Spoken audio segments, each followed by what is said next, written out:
Hello viewers, welcome to update 1.49, the biggest update since Spec 2 back in November. Quite a lot to go through, we're going to cover it all here.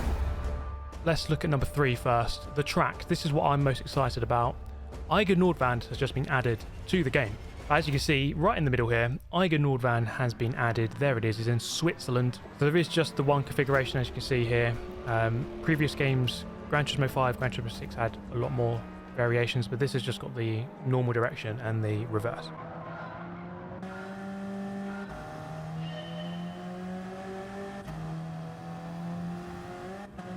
Bit of a jump there. Yeah, physics are definitely different.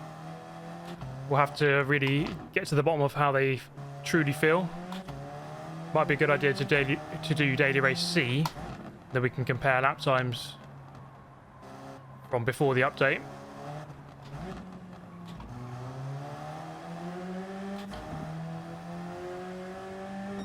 It's a good fun track though.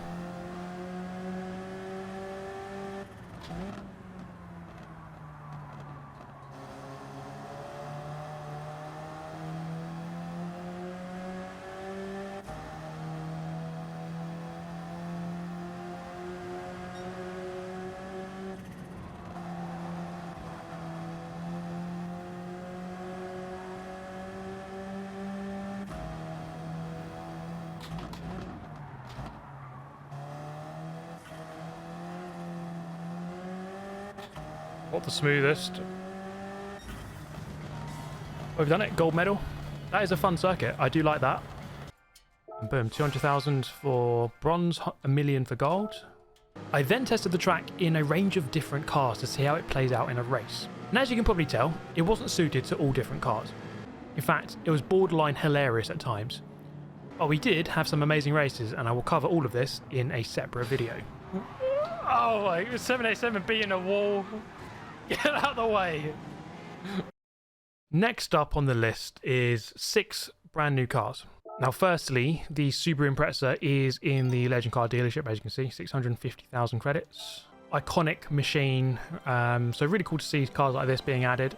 So yeah, the 430 Scuderia 07, 380,000 credits. The Gallardo LP 560-4 from 2008, 260,000 credits. Then we move over to Germany. The second Rough, the RGT 4.2 from 2016. They had to throw one in, I guess. A VGT car, Genesis X Grand Racer VGT concept. The last one is in the used cars dealership. And it is the BMW M3 from 1997. Look at this thing. What a car. It is a great car. Happy to see it. 74,600. Boom. I then tested out the new Subaru Impreza rally car around the Eiger Nordwand Circuit. And not only is it great to see a brilliant car like this on a new circuit, but we can get to grips with the new physics in this game. It's something we'll touch upon later in this video, but the physics have been changed. The way that the cars behave and feel is definitely a lot different now. I do feel that you have to be a lot more sensitive with your inputs. My initial assessment is that it's quite understeery depending on how you drive, and that was certainly the case with this Subaru around this track. The physics simulation model has been updated. So I think the main takeaway here is a couple of things here. More natural physics on road, curbs and bumps. So I think just like over bumps on the brakes, like when the car's under load, it's going to feel different. But yeah, let's see exactly what that looks like. I think a good idea is to jump back in to Daily Race C. I've played this quite a lot this week, so we can have a direct comparison. And we can directly compare my best lap time before the update, which was a 1:23.203, and see if I can get anywhere near that now after the physics change. So Road Atlanta in the Aston Martin V8 Vantage in Group 4.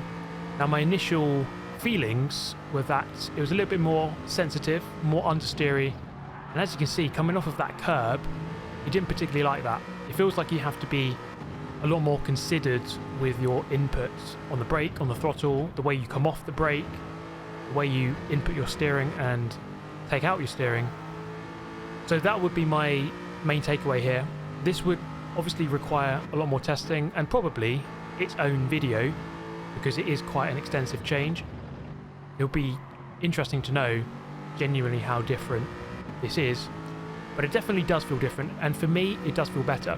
Coming through this chicane, this was quite tricky to take because it requires some curb use, which does tend to unsettle the car a little bit more now on this new set of physics. Ultimately though, I was only really able to get into the high 23s, which was about half a second off my previous best. So overall, the game is slower than before. Yeah, so it has kept, as you can see on the right hand side, everyone's qualifying times from sport mode still there, so we can get a direct comparison. I wasn't close to my 23.2. I don't think I could replicate that on the current physics in that car. It felt like I was half a second off. I then jumped into this daily race just to see how everyone else was performing. Now, before the update, people were, the quickest players were getting into the mid-23s on a good lap during the race. I made this mistake, caught out by the understeer into turn 1, dropping a couple of positions, so not ideal at all. However, later on in the race, once everything had settled down, as you can see, my lap times were sort of mid-24s at best. Whereas before the update, I was in the low 24s, sometimes high 23s. So confirmation this definitely slower, maybe half a second, 3/4 of a second slower around this track. Now let's take a look at the tyre wear. This is also different. And after 13 laps, you see the front left, the worst worn tyre is not too bad. However, before the update, if we whip it back here earlier this week, you can see that front left a lot more worn. Maybe 10% more, so it's definitely a little bit worse on tyre wear. However, I later completed this race. I would say it felt a lot more comfortable in the latter laps here with the tyre wear. It felt nicer to drive compared to before. There's definitely some changes here. I would say it's in the right direction. It feels positive to me, but it requires a bit more testing. The important bit I want to look at now is grip reduction on the racing line in wet conditions. Predominantly this is what I want to look at, which is something that Gran Turismo has got wrong in the past. That line feels like it works, you know. That feels better, where you go a little bit deeper, get a bit more grip, and then you turn in, and you get a straighter exit. Which is kind of what you do in real life. So it does feel a little bit different. As I say, in the past, you just drive the dry line slower. I think, yeah, from what I can see, it's the better line just to go brake and go a bit deeper than you normally would, and then come back for a later apex. Seems to work. It feels nicer anyway.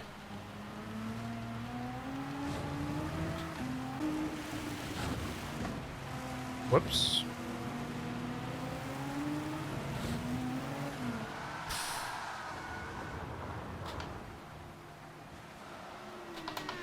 And there we have it, our Eau Rouge moment.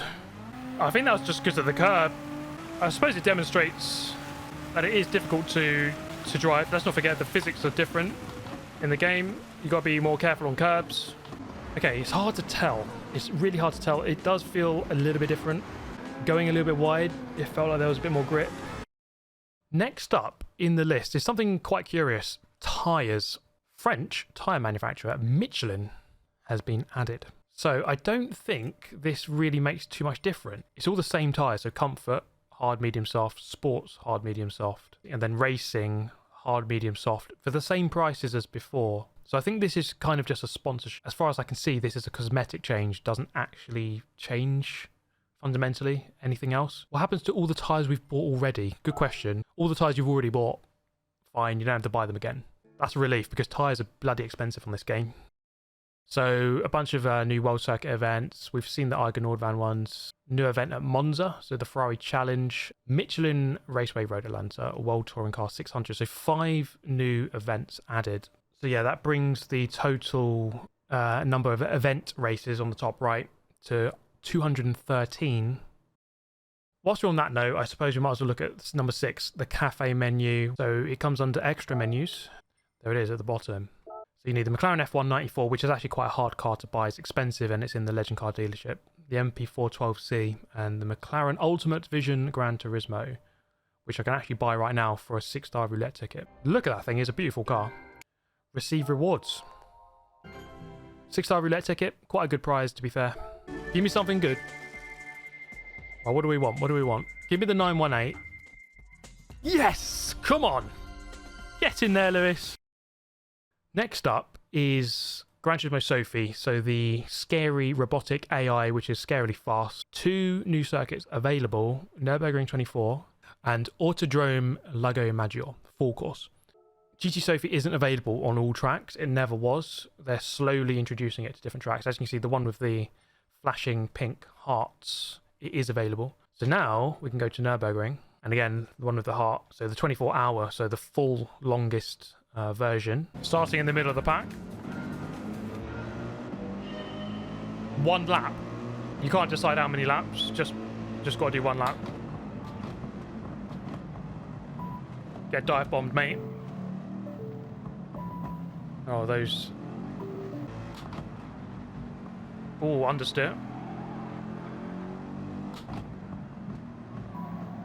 Oh, there's unquestionably more understeer. It's definitely better than normal AI.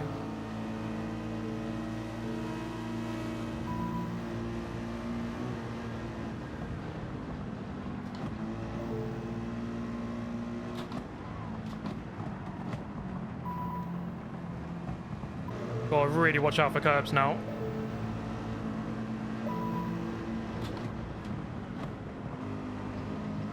It just feels like I've got to be a lot more careful. Try a bit too hard, it's gonna slide, it's gonna spin.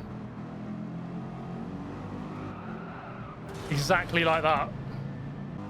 Yeah, it's harder. It's a hard combination, this track and this car.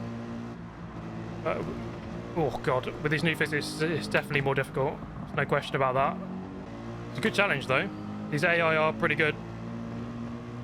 They're not at the sort of impossible level that we've seen in the past, but they are better than the normal AI, let's put it that way.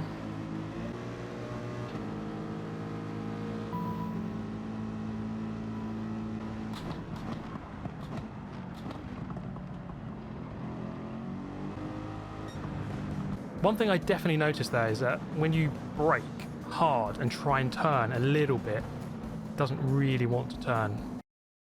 Seeing as there's some new wheels, let's just take a quick look. So yeah, we have new rims for work. Probably about 50 or so rims here. What do you guys think about black rims? Just to annoy everyone, I'm going to put those black rims on. Something I wanted to do just while I can.